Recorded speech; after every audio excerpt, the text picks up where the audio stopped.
Okay. Hi, how are you? I'm good. You? Good. Are we on the same time zone? No, where are you? Indianapolis, Eastern time. I'm in LA. You are in LA. So I'm 3 hours Gotcha. early. Gotcha. Just finished lunch. So, Well, I tell you, I was just doing one last look over your website. It just, um, it, I've seen so many of these things. I've played so many of these pieces that are on here, and I'm thrilled. I'm thrilled to finally get to meet you.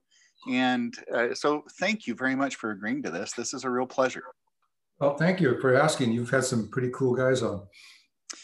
I have. And you know what I found is everybody's got a story to tell. Yeah.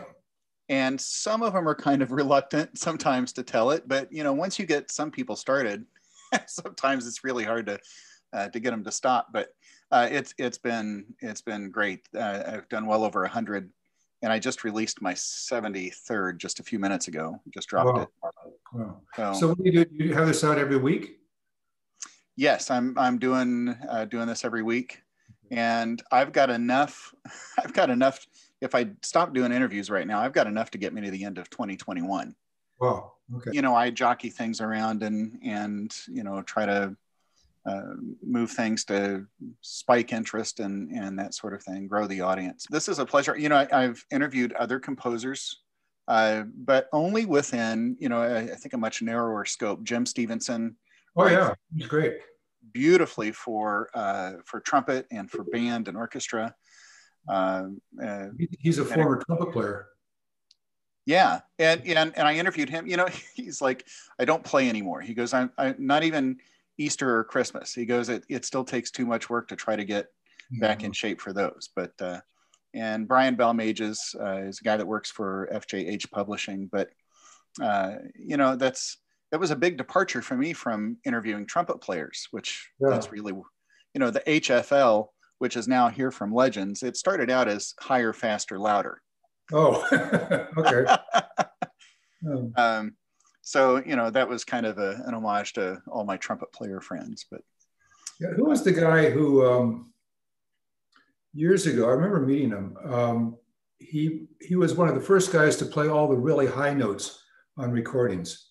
Do you remember this is like 30, 40 years ago? well, you're not Maynard Ferguson. No, no, no, no. He was an LA guy.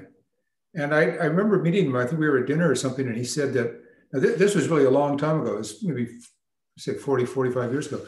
And he said before he did one of those things, he would have to work out and he would have to, he'd have to really take care of himself and all this kind of stuff.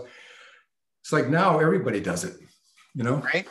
Rick Baptist, Wayne Bergeron, Yeah, Malcolm, yeah, I mean, all that, the John Lewis, all those guys are yeah, just yeah. fabulous. But so I want to start by, of course, I knew Tombstone before I knew that you were associated with that. I knew Silverado before I knew. But the first piece that I played that I knew was yours was Oliver's Birthday. Oh, okay. And Cool. I actually use that still in my trumpet studio.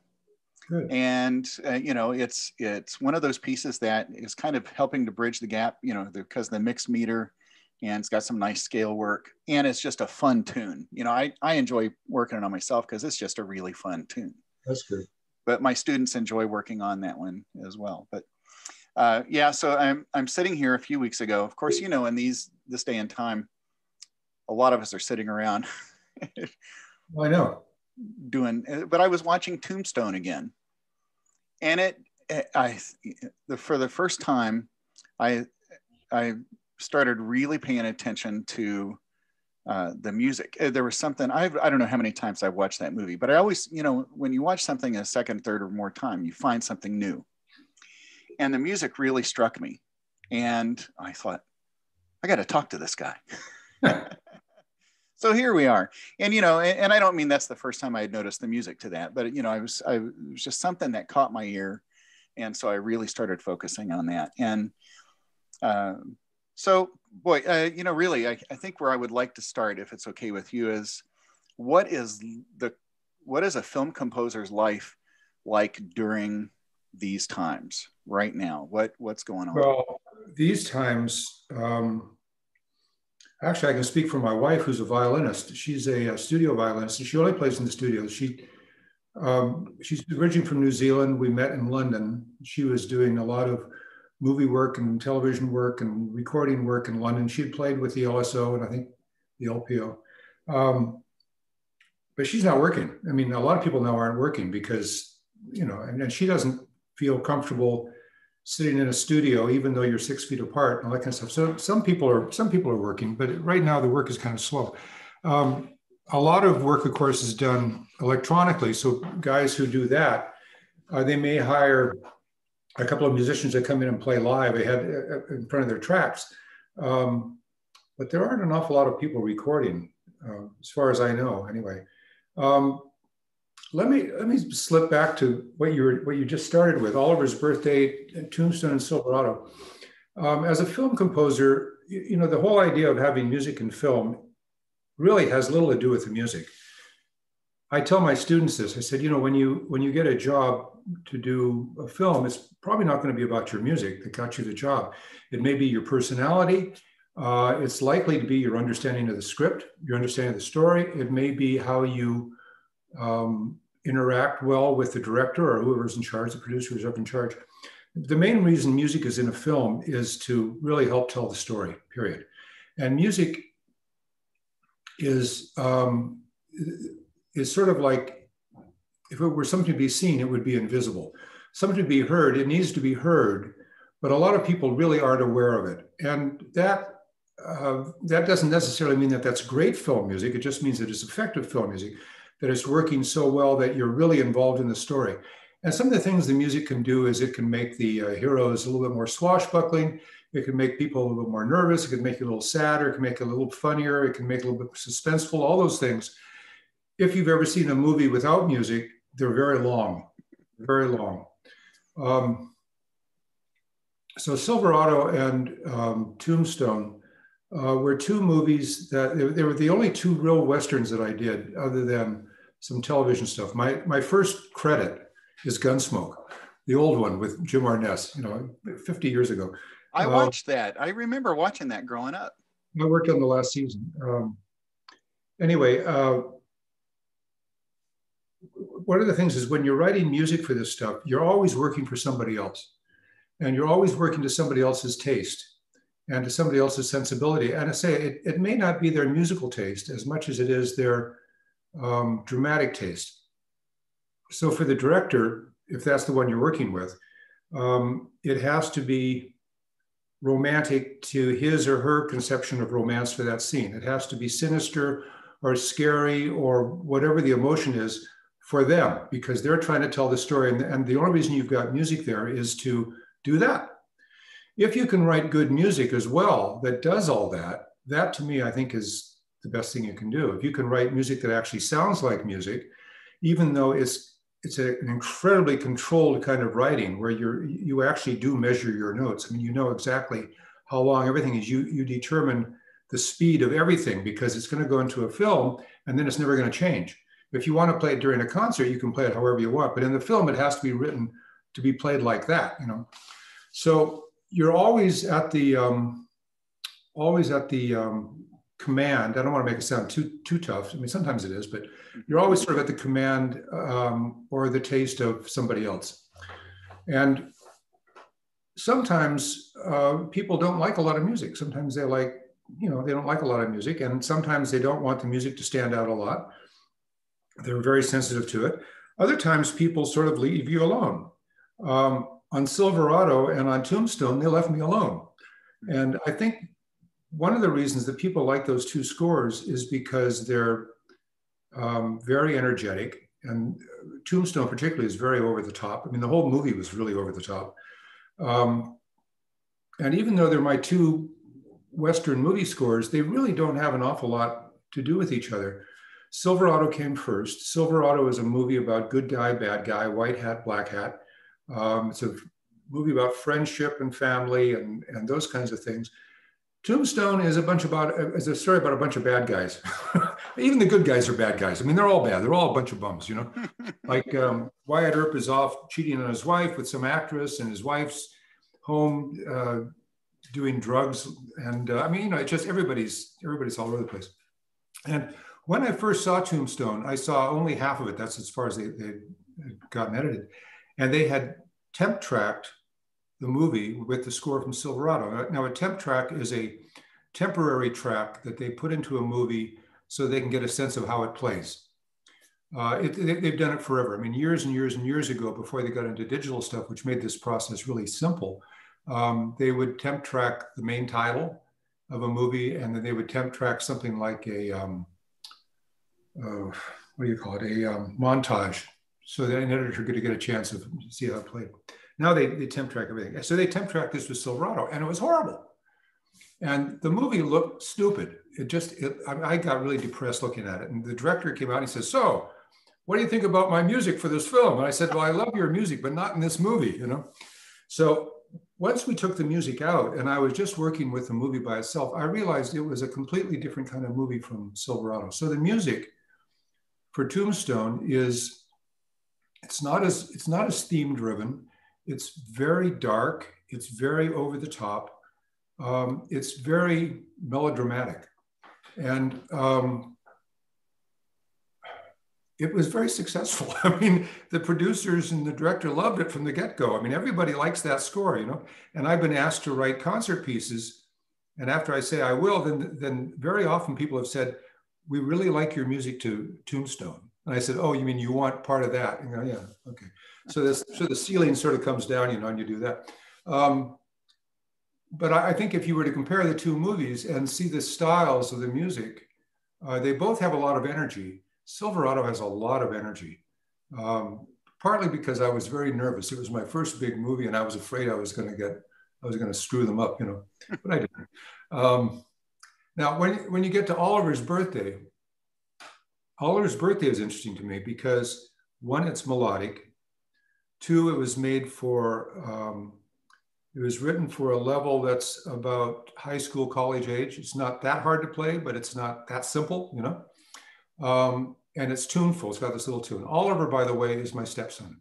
He's my youngest boy. And he was coming up to a birthday. He was about eight or 9 years old. He was so excited. I said, "Oh, that's like that piece that I'm writing." So I called it Oliver's Birthday. It fit him just perfectly. So this melodic stuff is something that I try to include in the scores as well when I can, because if you should ever hear the music, like if you ever hear the music of Silverado, you think of the movie. And if you see the movie and you hear that music, they really kind of go together. With something like Oliver's Birthday, you hope that the tune will be strong enough that people will remember it and want to hear it again, or somebody will want to play it. You know, there's all sorts of ways of being able to write this kind of music. I think one of the best things, the things that I've liked most about doing television and movies is the sheer variety of music I get a chance to write. I've always written concert music, whatever that is, during my time off. I've done a lot of band music. I've done a lot of solo music, done some orchestral music. Right now, in fact, I'm working on a trumpet piece. I'm working on a suite for trumpet, a grade down from Oliver's Birthday, something that a grade level 3 could play. And it has just enough technique in it to make it worthwhile. It's not so much that they couldn't play it. It's probably not as interesting as a grade 4 piece, but I'm hoping to find that sweet spot so that people like that can get up and actually perform something that will sound great, you know, with a nice accompaniment. And that's its own challenge. So I don't know. I mean, it just turned out to be a really good profession for me. You know, particularly as I get older, I like it more and more because I've learned so much about it. I have a few students that I teach. It's really interesting to see what they do, because you have to figure that every note that they're writing, good note or bad note, every note is a note that they think they wanted. And then you have to get a sense of what it is they're trying to do. And they're not the same. I mean, they may have similar problems, but they're not at all the same in the way they express things or the way they write things out, and certainly not their backgrounds. So as you help somebody else figure out what their voice is and work their way through this technique, you're helping them solve problems, which as a composer, when it's your turn to write your music, and you get screwed up on something, rather than say, oh, I'm too stupid, I can't do them. You have to say, no, wait, I solved this for somebody the other day. I'll have to solve this for myself. So you just sit there and you erase, and then you rewrite, and then you erase, and then you work something, you put in a couple more bars, or you take out a couple of, you fashion it until you can finally sit back and go, oh, okay, there, I did it, finally. There are times when I've been writing things and thinking, I'll never get out of this. I've dug myself a hole, I'll never get out of this. But you still sit there and you keep digging, you keep digging, you keep digging, and pretty soon, you solve the problem. So that's a long answer to whatever the question was. I love long answers. Right? That was great. The evolution of film music, you go back to Korngold, Bernard Herrmann, Elmer Bernstein, and of course, the sweeping scores of Gone with the Wind and those pirate movies of the days gone by. And then now we're into soundscapes, this, and there might still be movies with the lush strings and the big brass fanfares, but I mean, your time in the industry, have you felt that your particular compositional style has followed that, or have you tried to incorporate some of that soundscape into your current scoring? No. If I have I don't do that much scoring anymore. I mean, actually, the last thing I did for a show was the pilot to the Orville, the Seth MacFarlane show. So I did the title to that and the pilot. I've done some Disney theme park work, but most of the stuff that I've done has been fairly traditional. I've done scores where I've included synthetic elements, and they work fine. But when I'm doing my own writing, I'm old enough now that I can just do my own writing.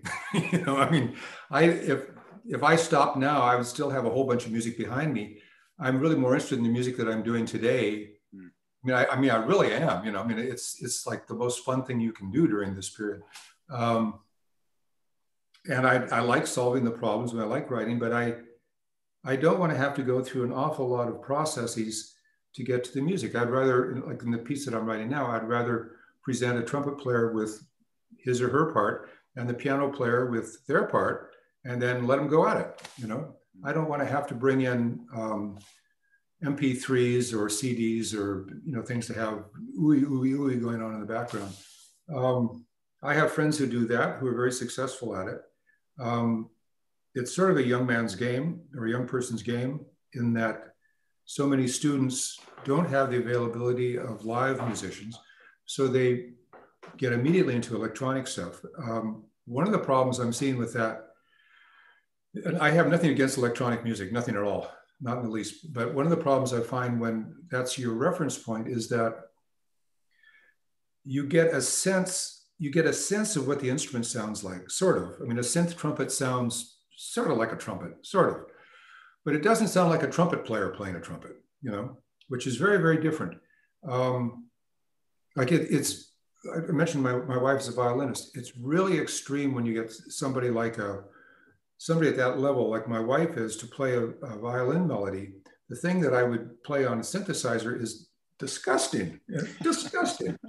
And it has no emotional element at all, because every note that you play sounds alike. No matter how many times you play it, it's going to sound like that. She can come in and mold a line just playing a phrase, as any trumpet player, clarinet player, bass player. I mean, everybody can do that, Even pianists will do that, and guitarists. I've done temp tracks for a movie myself. We have to do temp tracks now for the not temp track. We do what we call mock-ups, which is we take the score and we put it into a synth version so the director or the producer can hear it. It's horrible because it's not the real thing. I mean, if you're writing an emotional score like Silverado, I would never ever have done that on a mock-up. Silverado sounds like Silverado because it's an orchestra of 80, 90 people playing their brains out. That horn riff at the beginning is four guys sitting there, or four people sitting there saying, can I make the high B flat? Can I make the high B flat? It's always interesting to find that when you get your music past that mock-up stage or temp stage and give it to a real musician, how expressive it becomes. And then you start to find out what's in your own music. I mean, in film, you've got to write it so that it works right for the scene, period. I mean, if it doesn't work for the scene, it's useless, and then you fix it. or you take it out, or you rewrite it, or they get somebody else, whatever. It has to be just right for that scene. It has to evoke a very specific emotion. When you're doing a concert piece, it's really up to the player. And you can have a great piece. If it's played badly, it's going to sink.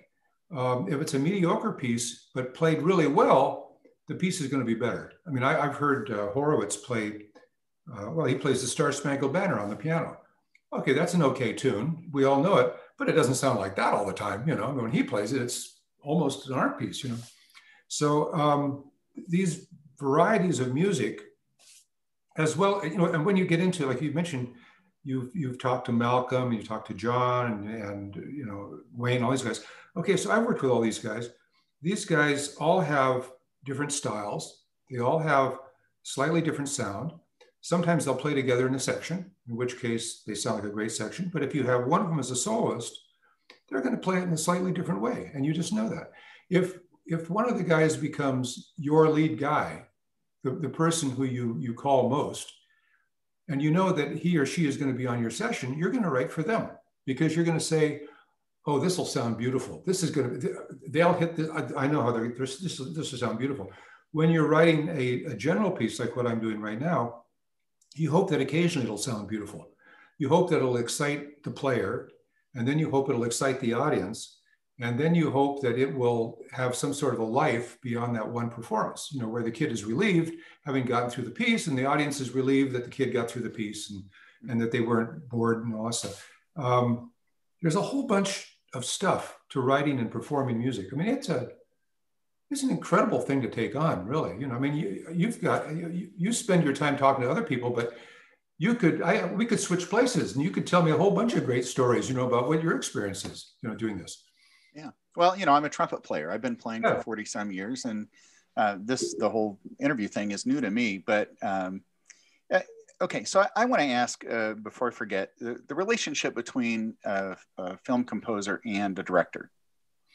Have you ever said to a director, that's not the direction I think it should go? Have you ever been able to assert your preference for the mood of a scene? Or do you have to acquiesce to what they want? Well, so I've been in the situation where I'll say, you know, I'll tell you what, let's do this. Let me suggest this. This scene, I think actually works great by itself. But if we put music at the scene before it, it's going to set up this scene because then we can do blah, blah, blah, blah, blah, blah.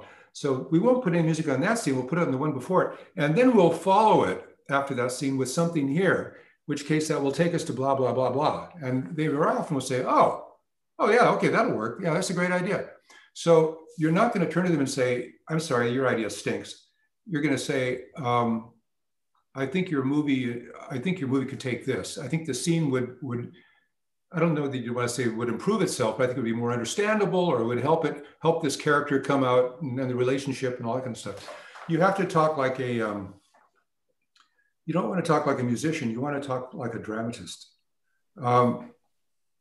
Silverado was not my first movie. It was my third movie. My first movie was a movie for Billy Graham, the evangelist.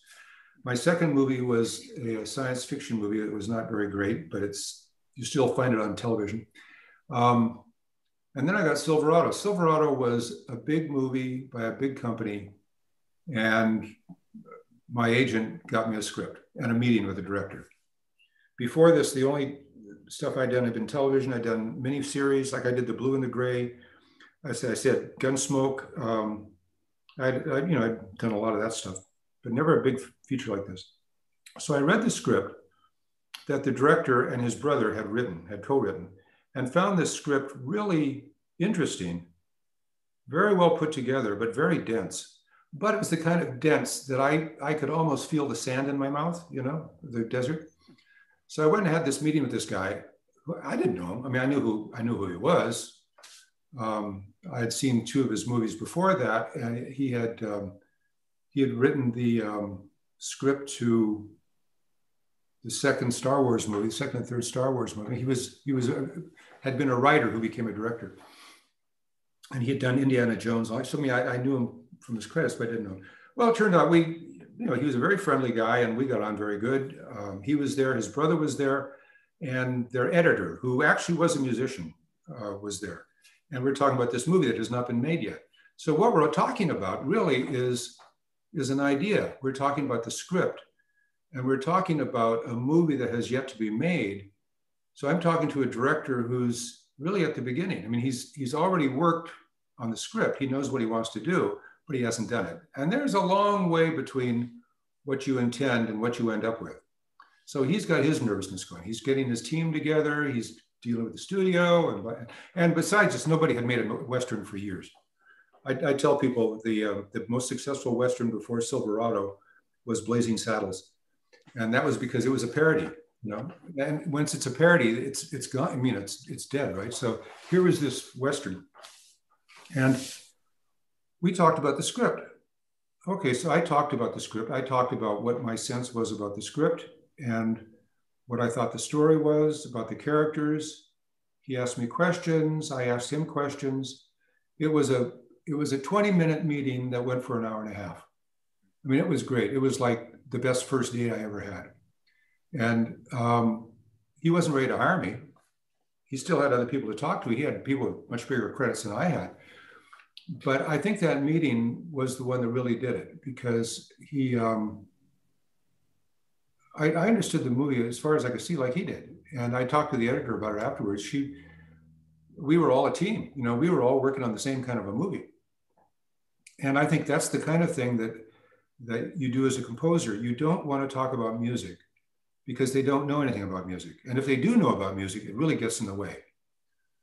Because we're not talking about music, we're talking about something that is dramatic and very emotional and very, very, very specific, very specific. You'll very often hear a director say, oh, that's too much. That's too little. I don't get enough of this. You know, so what do? What does that mean to a musician? It means you have to fix it, or it's not romantic enough, or it's too sinister. Can you make it more suspenseful? Or it's too suspenseful. Can you make it more sinister? Where are the notes for that? That's not very funny.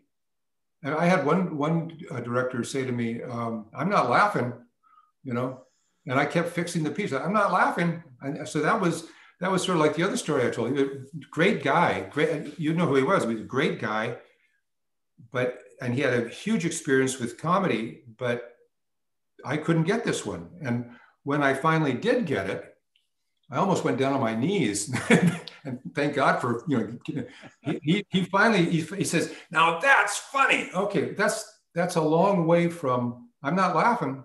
I'm still not laughing. You know, it's a horrible thing. It's a horrible thing to feel, because it's not like you voiced it wrong. It's not like you had a bad tune or your bass line was wrong or something like that. It's something else. Furthermore, what I learned about the directors is that if I took these two directors that I just talked about, they are very different people, not only in terms of their personality, they're very different people in the way that they receive music. One of them had some musical experience because he had played drums. The other one is married to somebody who's a very fine clarinet player, amateur, and he listened to music all the time. He could tell you about Beethoven's Fourth Symphony. I mean, nobody listens to that one, you know, but he could tell you about the Fourth Symphony. He knew Schubert songs, and he couldn't read music and he couldn't play an instrument, but he knew a lot about music. And the way that he felt music was the thing that was really important. If he felt it, that was what you were going for. Well, you know, you don't know this when you just meet them for the first time. You have to find out how people are working. It's really interesting. The music thing is almost something that you keep to yourself. You build your arsenal of weapons, sort of, or your tools, and you bring them out when you need them. You don't always need to bring out the big guns. Sometimes it's a little pop gun. Sometimes it's just a little touch here, a little touch there. There's a scene in a movie I did, Young Sherlock Holmes, where when the heroine dies, she dies with a harp note. You know exactly when she dies because the harp goes boing. I mean, I don't know if that's the greatest dramatic thing I ever did in my life, you know, but it gets to be that specific. And I had to wait and say, okay, where's the moment? Oh, it's right there, you know. And then that's where the harp goes. And it can be very moving, you know. You do things like that. You can take a look and you can change the look. You know, you can soften the look, or you can flatten the look, or you can make it a little sexier or something. I mean, it's really fabulous, all the things you can do. When you're doing concert music, completely different set of rules. You bring up a really interesting thing about perspective, right? The director is watching and listening to the work that you've done. Mm-hmm. And he goes, that's, you know, I'm not laughing. But what if everybody around him were laughing? What if his audience would have responded in, you know, in laughter? And when you're writing it, you know, you may think this is hilarious, but then, you know, you get the deadpan reaction from the audience, you know, so it's, you know, and I think about this in marketing. You know, we don't want to market necessarily for what we like. We want to market to appeal to right. the consumer, right? So, you know, I kind of wonder is there that line? Is there that delineation between, you know, trying to just please the consumer, or are you really focused on I'm not sure how to ask the question. Well, no, I understand. It doesn't end with me. What they will do in a case like that, I think the director would be foolish not to pay attention to the audience around him, even during the recording session. However, he may think that that's not the same thing as a studio audience. So what they will do with the movies, what they always do, is they go and they test them out. They if they've got enough time that they can put the score in, they will put the score in the movie, and then they'll give it to an audience. In one case, on a comedy that I was working on, they had put microphones like every couple of rows through the theater so they could hear all the laughs. So if that particular thing that I did didn't catch his fancy and he wanted something else, we might do it two ways. I might rewrite it for him. So he'll say, okay, that's fine. We've got both of them. Let's use both of them and see which one plays better. They might want to do that, you know, because yeah, they want to get the biggest bang for the buck. And I mean, they're just people, you know. They're people under a lot of stress. Sure. There are cases, you know, I mentioned this science fiction movie I did at the very beginning. I mean, it wasn't a great movie, but it could have been a lot better if the studio had let go of it. So the guy made the movie, and it was, you know, it was what it was. It was really goofy. It was a big send-up of Star Wars, and the studio hated it, absolutely hated it. And he showed it to them after I had recorded it. So he showed them the finished version. They hated it. They made him recut the whole thing. So he recut the whole thing, so it made no sense at all. And they took my music and cut it up, put it in here and there and all that. So when I look at it, I mean, I haven't looked at it, but the movie was a lot worse by having the studio get in on it, because these guys don't make movies. You know, they look at how much money they're making. You know, they know more about marketing than they know about creating. So they actually, I wouldn't say that they ruined his movie, but they may have. You know, they may have shot themselves in the foot, and he got the blame for it because he was the director. You know. Would you care to share what movie that is, or would you rather leave that? Yeah, it's the Ice Pirates. It's called The Ice Pirates. The Ice Pirates is not a great movie, but it was a better movie before they cut it. I mean, it's a goofy movie. It's really a goofy movie. But it survived to a lot of people who see it as a cult movie, you know. Like I did a couple of movies that were like that, the Ice Pirates, and then there's another one I did called Monster Squad, which is, you know, it's a cute movie. Kids love that movie. The kids love it. I absolutely love it. I do a residency at the University of North Texas, and I was there one day. I was going to go into a class to talk about film music, and because they have a media department, which is, I mean, they're going great guns over there. So I was just waiting to go into the class, and there were these two students talking to each other, and this one guy was saying to the girl, "Yeah, I mean, I remember watching movies like blah blah blah blah blah, Monster Squad," and I said, "Oh, Monster Squad." I said, "I wrote the music to that," and this guy, I thought he was going to lose it. "Oh, I can't believe you wrote my," I'm thinking, oh, come on, wasn't that great, you know? But, you know, a lot of the people that, you know, like another one that I did that gets a huge reaction from people, mostly in their 30s, is Homeward Bound, because there's that tune in it, you know, and they just love it. I mean, it's just a tune that somebody told me, I think it may have been one of my students, he said, that movie, that music has meant so much to me in my life. It has been so personal to me in my life. It changed my life. How does that make you feel? And I said, I really don't want to hear about that because I don't want to take any responsibility at all. But people get invested with this stuff. You know, they get really invested. I mean, see what happens to John Williams' music. I mean, because he's had so many big hits, which people have been invested in because they're great films, you know. So yeah, there are some perks to this. You know, I've had people say I went into music because of your score to something or other, and I wanted to become a film composer when I saw your music to such and such, and you know, that's nice to hear. So that begs the question: was there that kind of event that got you into film music? No, I'm so stupid. No, I actually I won't say I'm stupid. It's not because of that. When I was a kid, I used to go to movies. It cost us 25 cents, right? There were some theaters I could get in for a dime. This is a long time ago. And I would go see a movie, and I would go see a movie. That was all there was to it. I wasn't even aware there was any music in it. I mean, I don't remember a note of anything until I got into my teens. And I think the only reason I was aware of it then was because a friend who was a high school friend who was, he loved movie scores and he loved movies and all that kind of stuff.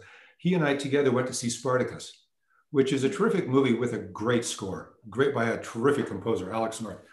And he was talking about it the whole way. Listen to that, you know, and when we walked out, all he would talk about was the score. So I started listening to the music. And by the time I got to college, I knew who Alex North was. And this is actually kind of funny. I remember seeing, I saw everything Alex North did, I would try to see. I can remember Cleopatra and all that. And then he did Shoes of the Fisherman, which I thought was a great film. And I remember the score. When the score ended, I just stood there as everybody's filing out of the theater. I just stood there and listened to this music. And I thought, this guy must be 7 feet tall. I mean, the music was so magnificent. You know, I thought that was great. So one day I saw Alex North conducting. And I said, who's that? He says, Alex North. I said, that can't be Alex North. Alex North is 7 feet tall. Alex North was a little guy, you know, which was very funny.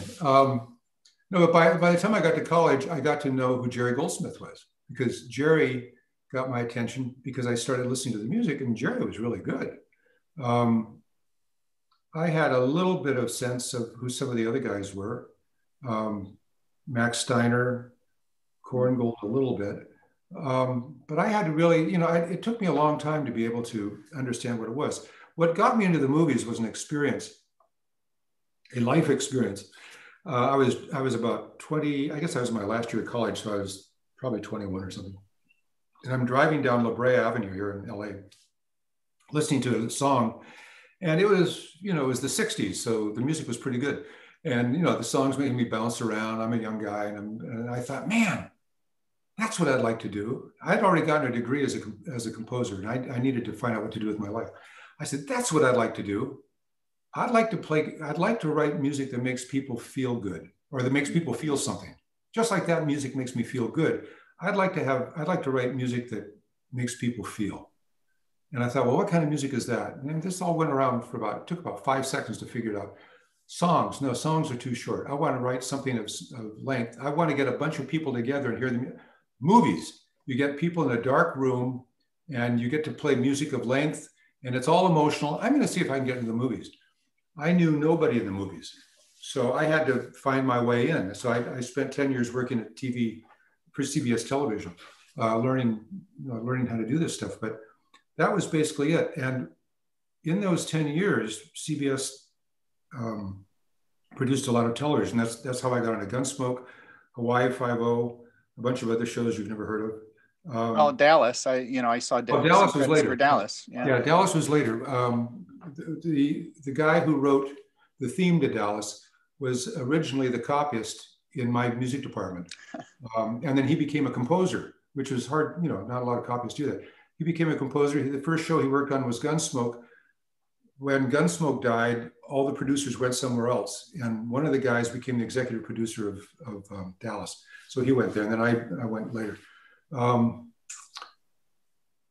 So anyway, these 10 years, we hired everybody, but we were doing television shows. And then we started, CBS started producing movies. So we were hiring movie composers like Jerry Goldsmith and John Williams and Lalo Schifrin and Henry Mancini and Michel Legrand and Lawrence Rosenthal and all these guys, Leonard Roseman. I mean, all these guys came there. Quincy Jones. I mean, they all came there. I got to see all of these guys. I'd go to their sessions. I'd see their music, you know. It was spectacular. It was spectacular. And then eventually I met some of these guys. You know, I think I met all of them. I mean, it was spectacular. It was spectacular. And so I still really look up to a lot of them for what they did, for what they could do. Like if you get somebody like John Williams and Jerry Goldsmith, or John Williams, Jerry Goldsmith, and Lalo Schifrin, you have three very, what's the word? You have three, not competent, they're more than competent, very skilled composers who don't sound like each other at all. They all do, I mean, they can do similar things, but they all do things that are specific to them. I mean, John has been writing for over 60 years. I mean, he's probably written every style you can possibly imagine. Star Wars is not his style. Star Wars is a style he picked up from Korngold, you know, because that's what they wanted. He has a lot of movies that don't sound anything like that. Same thing with Jerry Goldsmith.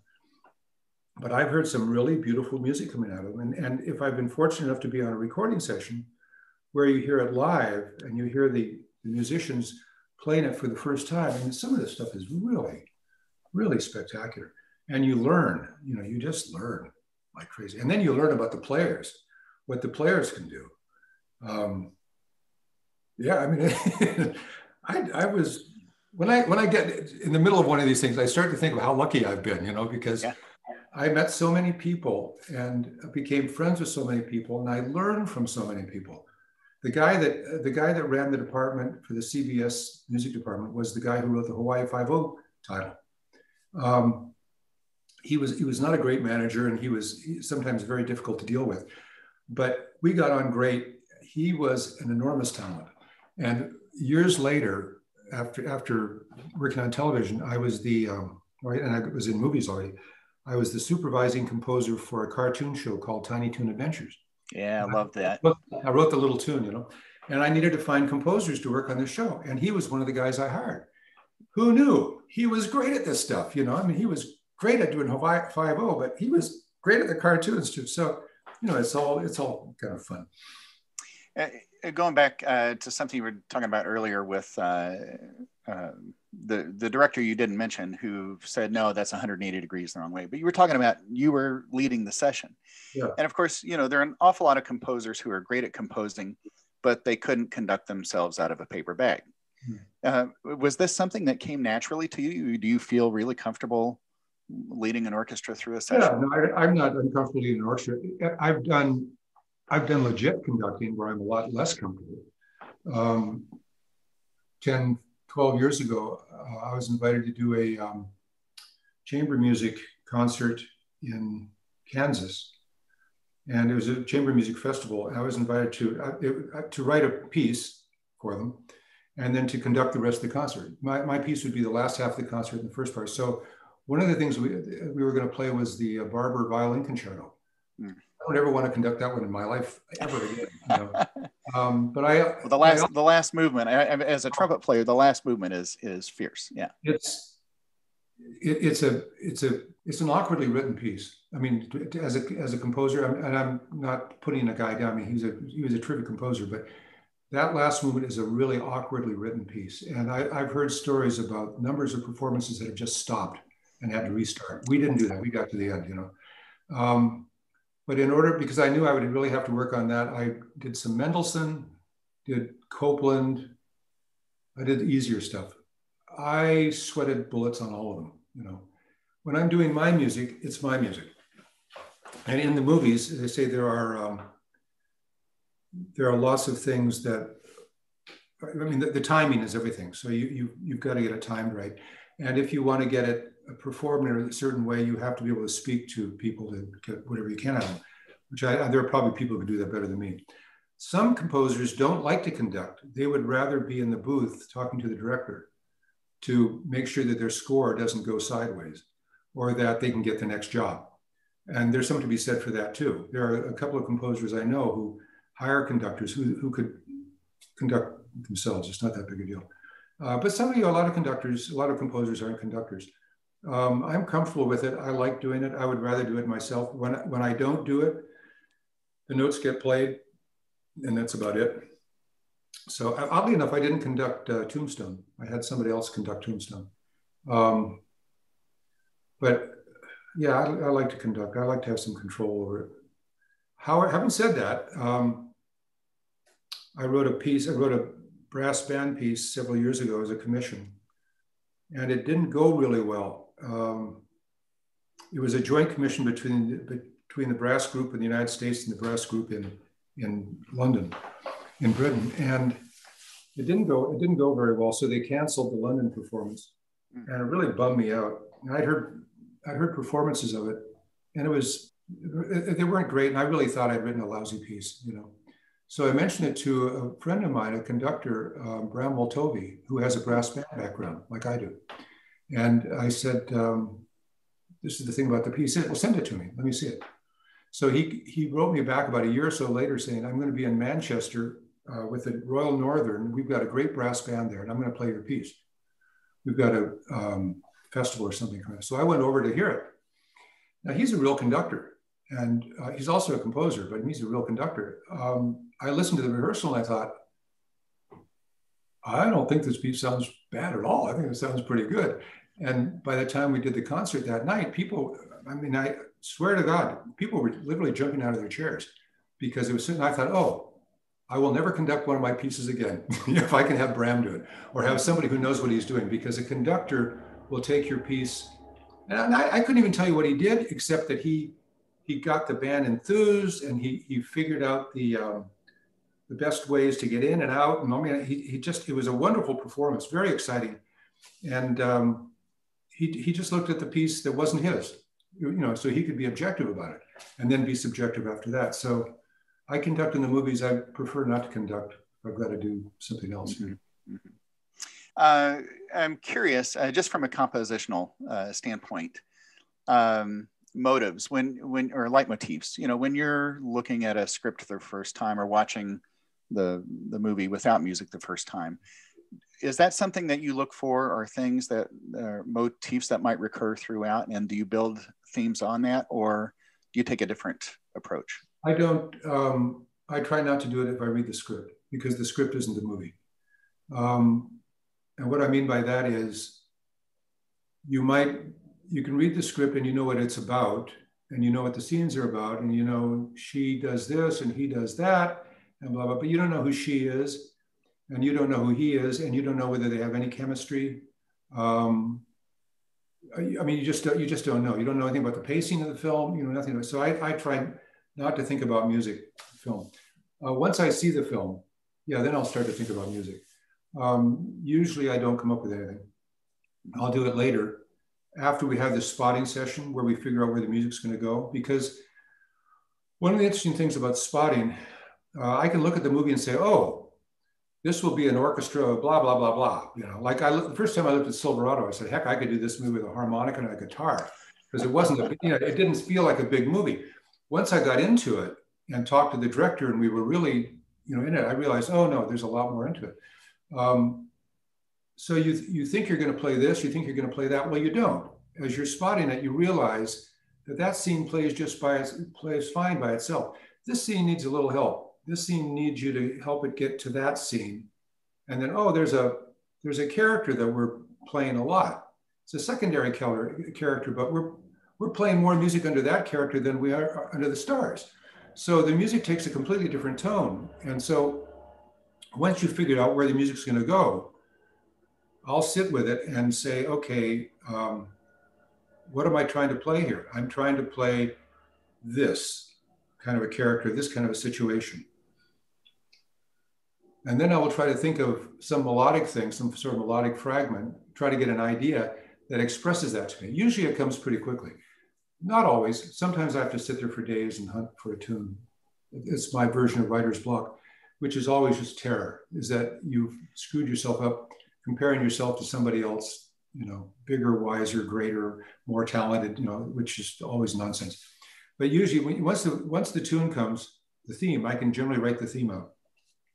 And then I have to figure what sort of orchestra am I going to use? What sort of instrumental combination am I going to use to express this? Because one of the great things about working on movies is you get a choice, you get a chance basically to use your own combination. When I worked at CBS, we always worked with an orchestra of 18 people. That was the budget. You could use 18 of anything. Bernard Herrmann came one day and he did his 18-man orchestra. He was doing a Western, was 6 basses, 6 bassoons, and 6 contrabass clarinets. And he said, the highest note is middle C, but I don't think it ever got that high. And it was like mud. I mean, it was just because he wrote these triads, 2 people on a part, you know, and they're triads going back and forth. Well, you know, basses on triads is pretty muddy. That score never made any sense to me at all. So I listened to it several times trying to get something out of it. So I asked the producer several months later, I said, what was that score like you got from Herrmann? Oh, he said, that was the best score we had all year. I said, why? He said, it was a really dark show. We had a Jack the Ripper character. It was really sinister. And man, that music worked great. And I thought, oh, well, that makes sense. You know, that makes a lot of sense. So you try to find music, you try to find a combination that will, Bernard Herrmann was really skilled at that. He figured out that people could hear, that people were sensitive to musical color. I mean, we understand the word color.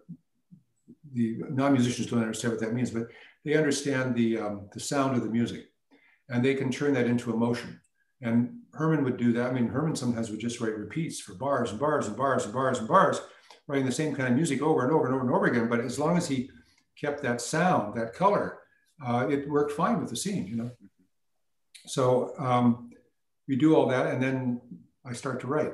And I start to worry, did I get this? Because, you know, you look at a scene, this has happened to me a lot of times, and I finally just learned to go with it. When I first started doing this, I would say, okay, I know what this scene's about. It's about this, and I'd proceed to write something else. So then I'd erase it. I'd get 2 or 3 bars into it, and I'd erase it. And I'd rewrite it. And I would rewrite what I just erased, or something similar to it. And I would do this until finally, because I didn't have any time, I'd just write the thing that had to be written and then be done with it. And then I'd worry. When I'd see it with the film, it turned out that that was the right thing to do. It wasn't this other thing that I was thinking about may have been right too, but this had more to it than that one did. Because now I'm writing on my feelings. I'm connecting feeling to feeling, you know? And it's really interesting to see what comes up that way. I mean, you really don't know what's going to come out. Jerry Goldsmith said it's kind of interesting when you're in that process. He says, sometimes your finger slips off the key. And you go, oh yeah, okay, like that. You know, I mean, silly things happen. Yeah. You mentioned a brass band background. Yeah. Okay, so my family, the family I grew up with worked for the Salvation Army. And the Salvation Army has a big brass band tradition. So in my family, and it was thick in my family, it was my parents, my grandparents, my great-grandparents, I had aunts and uncles. A lot of them were all in the Salvation Army, and most of them could play an instrument. My grandfather, one grandfather was a composer of brass band music. Both my parents could play brass instruments and the piano. They could sight read and sing. We could have family quartets. We had family brass quartets. My brother was a terrific trombone player. He played in the studios. We would play brass quartets. I even wrote a piano quartet one time for my family to play at a Rotary Club thing. I think I arranged Country Gardens or something. My parents sat in the middle. My brother stood at one end and I stood at the other. My brother and I are big guys, you know. We stood at the other end. We covered the entire piano with Country Gardens. So when I was a boy, I wanted to become an animator, I thought.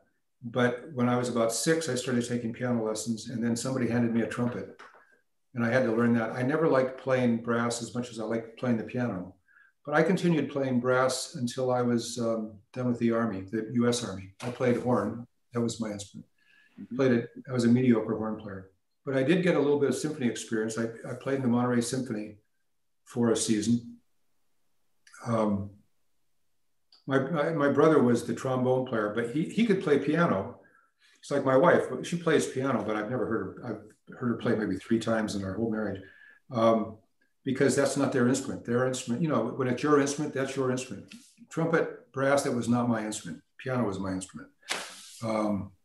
So I became a pretty decent pianist, and I never became anything more than a mediocre horn player.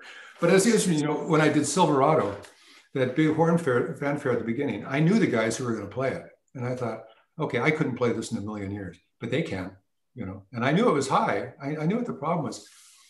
And you know, it's interesting. I've heard that piece played so many times with different orchestras. And you can just see the horn players getting ready to get into it, because they know that's their couple of seconds. You know, they're going to hit that, go for it. Right. So where did you serve in the Army? In which Army? The Salvation Army or the US? No, U.S. Army. U.S. Army. I got drafted in 1968 in Monterey, Fort Ord, and I got into the band. Fortunately, I started off in radio school because musicians are really good with Morse code and all that stuff, but I didn't want to get shot at. So I got into the band and stayed in Monterey for about 1.5 years. And then the last 7 or 8 months, I was in Italy playing in a band there, which was, needless to say, it was really a lot of fun. You know, I had a good time in the Army, and I have some really good friends. Did you know a trumpet player named Dennis Node? You played. Oh, absolutely, yeah. Dennis was in the band with me, and we have a mutual friend, Jim, who's also a trumpet player. He was a school teacher, high school teacher. We still all stay in touch, you know. No, we had a good time. I had a really great time. My oldest daughter was born in Italy, so I remember it fondly. But I didn't want to stay with them. You know, I'd already started working at CBS, and that was an advantage. I was working at CBS. I got drafted, so I had a job waiting for me when I got back, which was good for me. Yeah. And I did a little bit of writing when I was in the band. Band music is interesting. Some of it is very good. A lot of it is very bad. But you know, you try to do one and not the other. One guy I met, or one guy I became acquainted with through his music in the band, a guy named John Kakavas. And I met John when I came to Hollywood because John had been I think he was a warrant officer in the Army or something like that. He'd worked for a publisher. So he was a composer, and he did a lot of band music. And I forget, he was with a big publisher. So he understood publishing. And then he came to Hollywood to try and get in the movies, which he did. He did, the show with Telly Savalas. Kojak. Kojak, yeah. John did Kojak, and he did a ton of stuff. He worked at Universal. He worked there for years. Great guy, but I used to play his music in the band, and I always liked John's music because it always sounded right. It always sounded good. You know, there was something musical about it. So it wasn't a wasted experience. Mm-hmm. So there are a couple of really interesting new projects. Well, I don't know how new they are, but of course, the Seth MacFarlane thing you're working on. Can you tell me a little bit about how that came about? You mean the album or the show? The album. The album. They came around the same way. One day he gave me a phone. He gave me a call. My wife and I were out of town, and he called me, I guess, on my cell. Introduced himself. I sort of knew who he was. I mean, I didn't know him really well. I didn't watch the show too much, but I mean, I knew who he was. And he said that he was a fan, which it turned out he was, because he has lots of friends who are composers. He really likes film music, and he really likes, you know, he really likes good music. He's quite a good musician himself. Absolutely. And he's also he's a great guy. So anyway, he said, what I'm calling you about is I've got a concert. This was in March. He said, I've got a concert during the summer at the Hollywood Bowl with the LA Philharmonic and John Williams. And I want to do this song, Luck Be a Lady, but the arrangement that we have, John thinks is too hip for the orchestra. So I talked to him about this, and so would you write an arrangement for it? And my first impulse was to say, no, I've never done that in my life. I'm not going to, of course not. And then I started to think about it. You remember Tommy Johnson, the tuba player? Does that mean anything to you? No. No, it was too low in the band, right? Tommy was a spectacular, I mean, Malcolm and all these guys knew Tommy, a spectacular tuba player. And he told me many years ago, he said, whenever anybody asks me if I can do something, I always say yes, because most of the time, like 95% of the time, it's something I already know. And the other 5% of the time, it's something I can learn. So I'm on the phone with Seth and I'm thinking, okay, working with an orchestra, that doesn't scare me. I know John, that doesn't scare me. Hollywood Bowl, I've already been, okay, yes, I'll do it. And I figured I'll learn how to do it. So I did that arrangement, that worked out fine. And then he called me again sometime in the next year and he said, I'm doing a TV show, a sci-fi sort of I forget what he called it. It's not dystopian. He said it's got some comedic stuff and all that kind of stuff. Would you be interested in working on it with me? And I said, well, yeah, tell me more about the show. So he told me about the show and he said, you won't have to do any mock-ups. You just write the music, you look at the show, you write the music and you go home. And I said, great, yes, I'll do it. And so I wrote the title and then I wrote the opening episode and the rest of the show is done with a bunch of other guys, all of whom are really good. And then he called me again and he said, so we did that thing at the Hollywood Bowl. And that turned out pretty well. So, you know, I like to do a CD every year. And I'm planning to do 3 CDs. Would you like to do one of them with me? So again, I thought, sure. It was like big band stuff. And I'd never done a big band arrangement in my life. So now we have an album and it turned out great. You know, it just got released about a month or so ago and he sounds great on it.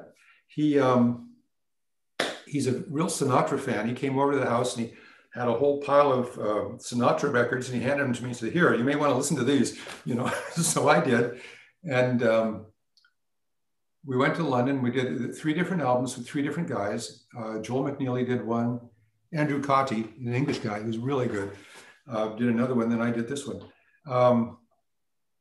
Seth is, he's something else. I mean, he's got a small group of rhythm guys who he plays with all the time.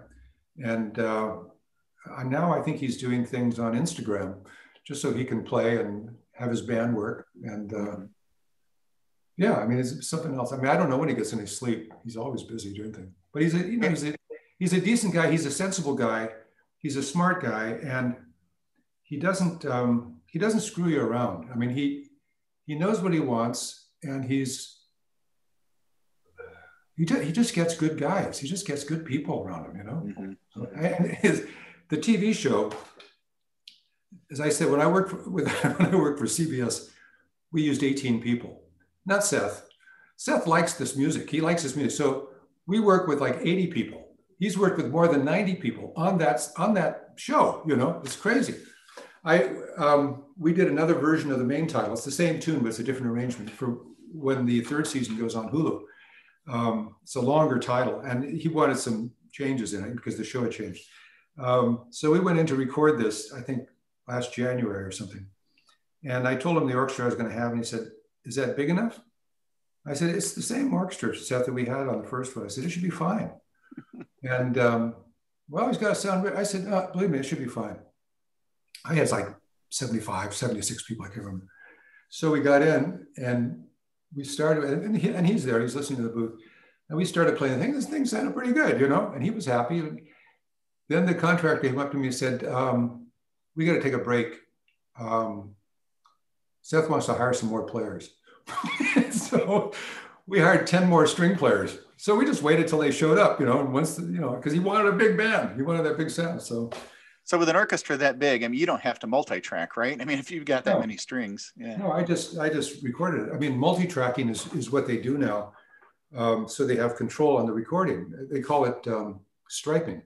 And it's pretty killing for the musicians because you sit there as the violins play their part, and then the violas play their part, and then the cellos play their part, and then the woodwinds play their, you know, and then, you know, you just sit there. It's horrible. and you don't ever get a performance with the whole orchestra, which is not great, but they can control it because now they've got the violins and they can push them up or push them down, and you know, all the same thing with the trumpets. A lot of scores are being done that way. I think John Williams, I'm sure, still records like he normally does, you know. Yeah.